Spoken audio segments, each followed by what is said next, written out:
தீட்டிய வர்ணஜாலம். சீனாவின் அதிசய ரெயின்போ மலைகளை பற்றி பார்க்கலாமா வாங்க. சீனாவின் கான்சு மாகாணத்தில் உள்ள அதாவது ஜாங்கியே டான்சியா நிலப்பரப்பு பார்த்தீங்கன்னா இயற்கை வண்ணம் பூசப்பட்ட மலைகளுக்கு பெயர் பெற்றது.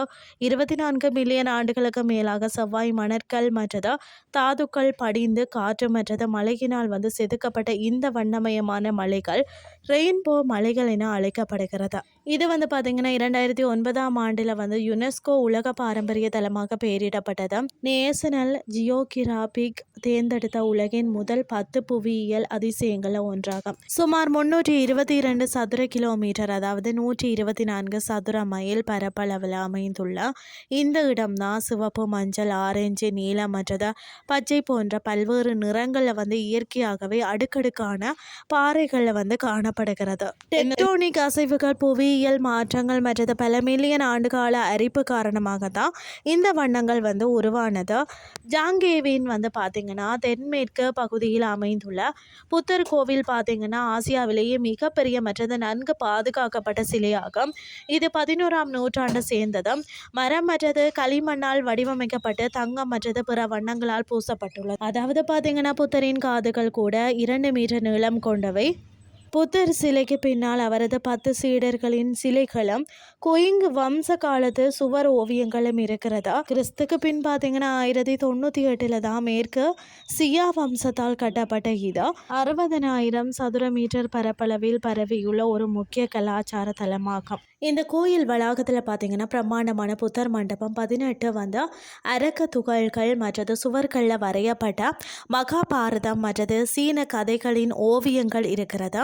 இங்குள்ள நூலகத்தில் மிங் வம்ச காலத்தை சேர்ந்த 6000க்கும் மேற்பட்ட 10 நூல்கள் இங்கு பாதுகாப்பாக வைக்கப்பட்டிருக்கிறது. மற்றது பார்த்தீங்கன்னு சொன்னால் இந்த ஜாங்கியே நகரத்தில் இருந்து சுமார் 1 மணி நேரத்தில் உள்ளது இயற்கை எழில் சூழ்ந்த பகுதியான பிங்கோஃப். இது ஐஸ் வேலி என்று அழைக்கப்படுகிறது. செங்குத்தான விசித்திரமான பாறைகள் பெரும்பாலும் பார்த்தீங்கன்னா வை வடிவம் தூண்கள் மற்றது கூர்மையான மலைகளை கொண்டுள்ளது. காற்றினால் உருவான விசித்திரமான பிரம்மாண்டமான பாறை சிற்பங்கள் இங்கு அதிகம்னு தான் சொல்லணும். இவை சிவப்பு நிற மணற்கற்கள் மற்றது களிமண்ணால் ஆனது. வண்ணமயமான டான்சியா பகுதி இங்கு மிகவும் பிரபலம். சுற்றுலா பயணிகள் அதிகமாக ஈர்க்கும் இடமாக உள்ளது. பிங்கோஃப் டான்சியா ஜாங்கியே டான்சியாவை விட மிகவும் கரடு முரடான மற்றது பழமையான தோற்றத்தை கொண்டிருக்கிறதால இது ஒரு இயற்கை அருங்காட்சியம் போல காணப்படுகிறதா. சூரிய உதயம் மற்றது மறைவின் பொழுது இரும்பு சத்து நிறைந்த பாறைகள் நெருப்பு சிவப்பு மற்றது தங்க நிறத்தில் ஜொலிக்கின்றன. அருகிலுள்ள விமான நிலையம் பார்த்தீங்கன்னா ஜாங்கே கன்சா விமான நிலையம் சீனாவின் முக்கிய நகரங்களில் இருந்து உள்நாட்டு விமானங்கள் இயக்கப்படுகிறது. ஜூன் முதல் செப்டம்பர் வரை பார்வையிட சிறந்த நேரமாகும். குறிப்பாக பார்த்தீங்கன்னா சூரிய உதயம் மற்றது மறைவின் பொழுதோ மற்றது மழைக்கு பிறகு மலைகள் அதிக நிறத்துடன் காட்சி அளிக்கும். சுற்றுலா பயணிகள் இந்த மலைகளை கண்டு ரசிக்கவும் புகைப்படம் எடுக்கவும் சிறப்பு நடைபாதைகள் மற்றது பார்வை தலங்கள் அமைக்கப்பட்டுள்ளன. இன்றைய கிறிஸ்டி உங்களுக்கு பிரயோசனமாக அமைஞ்சிருக்கும்னு சொல்லி நானும் நம்புகிறேன். இதே மாதிரி மற்றும் ஒரு கிறிஸ்டின் வாயிலாக உங்களை சந்திக்கிறேன். நன்றி.